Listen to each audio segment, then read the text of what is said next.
Syedaralun, keluarga besar SDN 1 Paya Bujuk Tunong terdiri dari murid, guru, dan wali murid mengumpulkan donasi atau sumbangan untuk Palestina senilai 6 juta rupiah. Selain dari sumbangan langsung warga sekolah, dana itu ternyata terkumpul dari keuntungan kegiatan bazar para murid SDN 1 Paya Bujuk Tunong ini. Bazar ini dilaksanakan bersamaan digelarnya Festival Pengimbasan Talenta bagi murid di lingkungan sekolah setempat yang berlangsung 1 hari penuh pada Sabtu 18 November 2023 lalu. Kegiatan ini diantaranya Olimpiade Siswa Nasional atau OSN, Festival Lomba Seni Siswa Nasional atau FLS2N, dan Olimpiade Olahraga Nasional atau O2SN. Di antaranya perlombaan bulu tangkis, anyam-anyaman, cerita bergambar, serta adu ketangkasan ilmu pengetahuan alam atau IPA.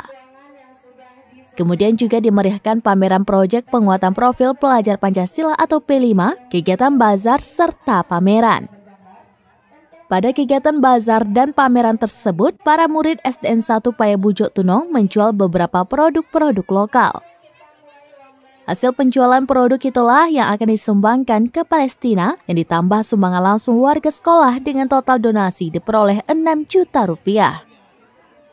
Kepala SDN 1 Paya Bujuk Tunong, Novanita SPD mengatakan dengan adanya kegiatan pengimbasan ini bisa memotivasi sekolah-sekolah lainnya untuk lebih berprestasi lagi ke depannya. Para peserta lomba OSN, FLS2N, dan O2SN dari 4 sekolah, di antaranya SDN 1 Paya Bujuk Tunong, SDN Gedubang Jawa, SDN 1 Karanganyar, dan SDN 2 Karanganyar. Dari Lansa, Subir, Serampines.com.